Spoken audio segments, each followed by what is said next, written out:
Gold trusted gold buyers మీరు తాకట్టు పెట్టిన బంగారాన్ని విడిపించి ఈ రోజు ఉన్న మార్కెట్ ధరకు కొనబడను. తర్వాత అగ్ని పరీక్ష అని ఒకటి మొదలు పెట్టారు. కామనర్ కేటగిరీలో మిమ్మల్ని కూడా అక్కడికి తీసుకెళ్లారు. సో అసలు మిమ్మల్ని ఎంచుకున్నప్పుడు అక్కడ దాకా మిమ్మల్ని పిలిచినప్పుడు ఎలా వచ్చింది? ఆ ప్రాసెస్ ఎలా అయింది?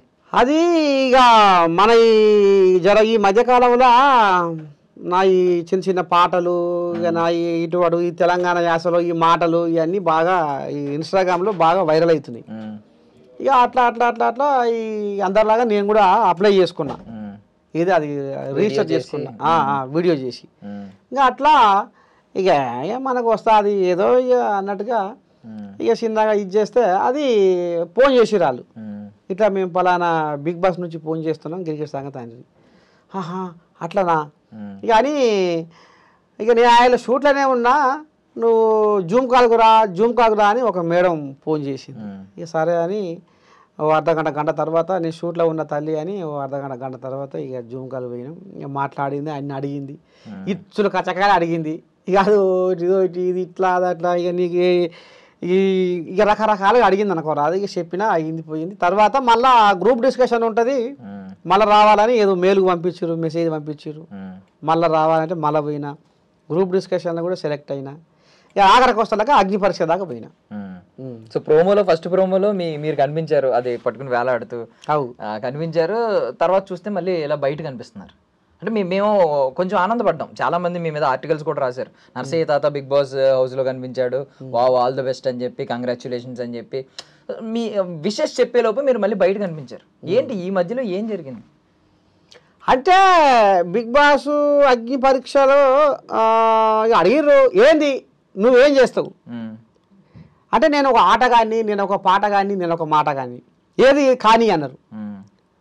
కథల పడతావేందే కాశమ్మ, నిన్ను కట్టుకుంటే కానీ ముట్టుకోనైతేనే కథల పడతావేందే కాశమ్మ, 3 నెలల దాకా మూడాలు వంటివి, అమ్మగారింటికి 6 నెలలు పోతీవి, అష్టం నయం అని కష్టం పెడుతున్నావే, ఆ మాసపు ఉన్నామని 5 వేస్తున్నావే, ఫోను చేసి నువ్వు వస్తున్నా అంటే పండుగే అనుకున్నా, ఎదురు చూసి నేను ఎండుగా పోతున్నా, కథల పడతావేందే కాశమ్మ, నిన్ను కట్టుకుంటిని కానీ ముట్టుకోనైతేనే కథల పడతావేందే కాశమ్మ.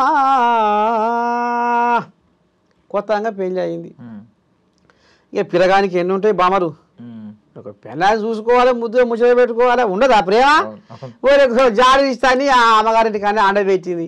ఎట్లా ఏంది ఏం కదా అంటే ఇట్లా జనాలను నవ్వించే మురిపించే ఆనందంలో ముంచి లేపే పాటలు కూడా నేను బిగ్ బాస్లో పాడతా, ఎంటర్టైన్ చేస్తా అని చెప్పిన.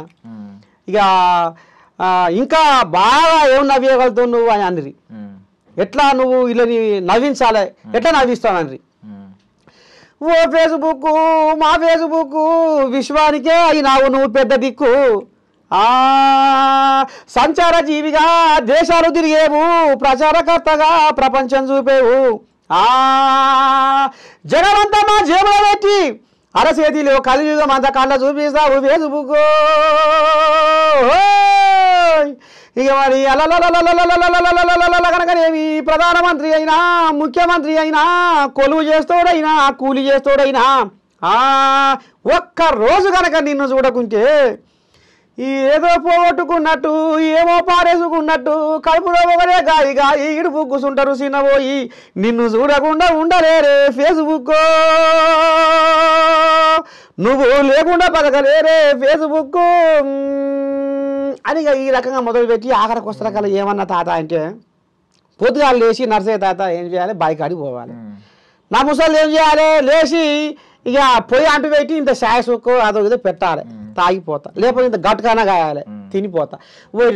ఇక నా ముసలి చల్లకుండా ఏమంట ఈ సాట ఫోన్లు వచ్చినావు తాత, ఈ సాట ఫోన్లు చూసుకుంటా పొయ్యి మీద సర్వ పెట్టే, పోనొస్తే మూవ పెట్టే, ఇంట్లకు బయటకు తిరుగుతూ అయ్యో బువ్వంతా మాడగొట్టే, దువ్విందే దువ్వబట్టే, ముసి ముసి నవ్వబట్టే, దువ్విందే దువ్వబట్టే, ముసి ముసి నవ్వబట్టే, సిరిపిగా సెల్ఫీలు పెడుతుంటే చుట్టాలు పెరగబట్టే. ఇక చెప్పు శ్రీముఖి, నీకు నవ్వు వచ్చిందా అంటే ఇక నీకెందుకు? శ్రీముఖే కాదు, ఆడ కూర్చున్న నవదీపు బిందు మాధవి అభిజిత్ మొత్తం ఒకటే కిచా కిచా కిచా కిచా ఆనకాలంలో కప్పర్ కనుక బెకబెక అన్నట్టే నా వీరిగా అమ్మా నరసయ్య తాత ఇటు ఇటు ఉన్నాడు అటు అటు ఉన్నాడు అంటే ఇంతే కాదు నా పాటతోటి ఏడిపిస్తా కూడా అంటే నవరసాలు వణికిస్తా అని ఇట్లా కూడా చెప్పిన ఇక అట్లా ఇక సరే తాత నువ్వు టాస్కులు కూడా ఉంటాయి ఇంట్లో మరి నువ్వు వాటిని తట్టుకుంటావా అంటే ఒరే నేను ఎండకి ఎండినోని ఆనకు నాణ్యోని నాకు ఈ టాస్కులు ఒక లెక్కనా కరువు కాలం అంతా చూసుకుంటా కన్నీరు దిగమిగుకుంటా ముందుకు నడిచిన అయితే అని ఇక పోయి అలా దీనికి ఈ ఇనుప బొంగులకు ఏలాడబడ ఉన్నారు అన్న కూడా పోయి ఏలాడబడ్డా ఇటు అటు ఊగిన జరసేపు ఉన్నా అది కథ అదే ప్రోమోలో వచ్చింది వేలాడింది కదా వేలాడింది అదేంటి వాళ్ళు చెప్పిన టైం కంటే మీరు ముందే దిగిపోయారా ఏమన్నా ఎక్కువసేపు ఉండలేకపోయారా అక్కడ వేలాడినప్పుడు ఉన్నా మరి ఎందుకు మీరు మిమ్మల్ని బయటకు పంపించాల్సిన అసలు ఒక్క రీజన్ కూడా కనిపించట్లేదు కదా మిమ్మల్ని బయటకు పంపించడానికి అయితే నేను ఇంకో మాట నన్ను అడిగిర్రు ఏమడిగిరు అంటే ఏంది అంటే ఈ పాటల కార్యక్రమం కాదు కదా ఇది అనేది కూడా అనుకొచ్చిర్రు అంటే నేనన్నా మీరు పాటల కార్యక్రమం అంటుర్రు పాట శక్తి ఏందో చెప్పనా అన్న చెప్తాత అన్నారు నా పాట ఎంతోమంది ఆత్మహత్యలను ఆపగలిగింది నా పాట ఒక నిండు ప్రాణం నా కాడికి వచ్చి బతికి అని బట్టగట్టి నా కాడికి వచ్చి నన్ను కలిసి నీ పాట వల్ల నేను బతికిన నీ పాట వల్ల నేను బట్టగట్టి ఇలా నీ కాడికి వచ్చిన ఎట్లా ఏంది ఏం కథ ఎవరాయన అండి గుంటూరు జిల్లా వేమూరు మండలం చెంచయ్య అనే మనిషి రైతు పాట ఈని సుక్క సుక్క శమట రాల్చి పుడమి తల్లి ఎదను చీల్చి ధరణికి శ్రీమంతం చేసి మాకలి అంతం చేసి తీరొక్క పంట తీసి ఈ లోకము కడుపు నింపి కష్టాన్ని నమ్ముకొని కాలమెల్లదీసె నీకు బగబగ మండే సూర్యుడు నీకు చేతులెత్తిండు మిలమిల మెరిసే చంద్రుడు నీకు తల వంచిండు తెలుసుకో రైతన్న నీ గొప్పతనము రన్నా సమాజానికి దిక్కు నువ్వు సస్తవెందుకన్నా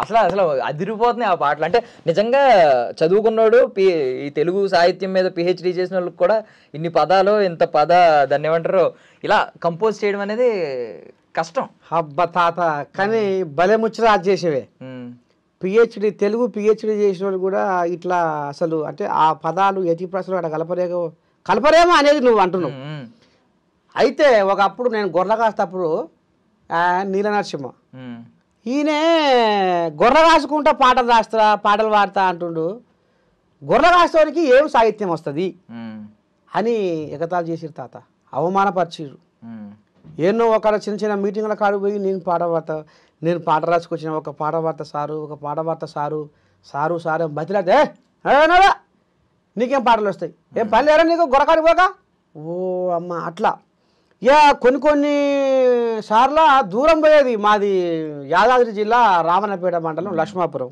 కొత్తగూడెం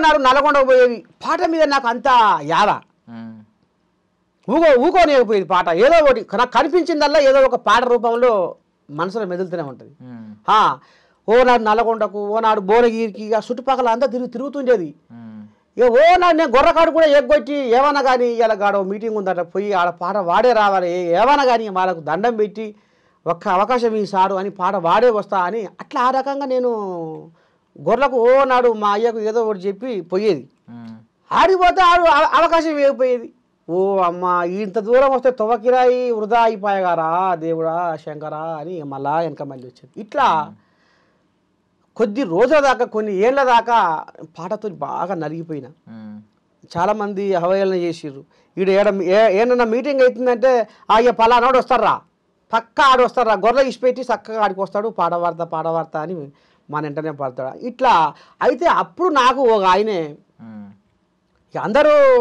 అందరూ అవమానపరుస్తూ అందరూ ఎగతాళి చేసిన ఉంటారు కదా కొంతమంది మంచులు కూడా ఉంటారు కదా బీటా నువ్వు పని చేయరా నువ్వు గ్రంథాలయంలో సభ్యత్వం తీసుకో అలా నువ్వు పుస్తకాలు చదివితే నీకు సాహిత్యం మీద బాగా పట్టు పెరుగుతుంది అట్లా నీ పాటకు ఇంకింత బలం వస్తుందిరా అన్నాడు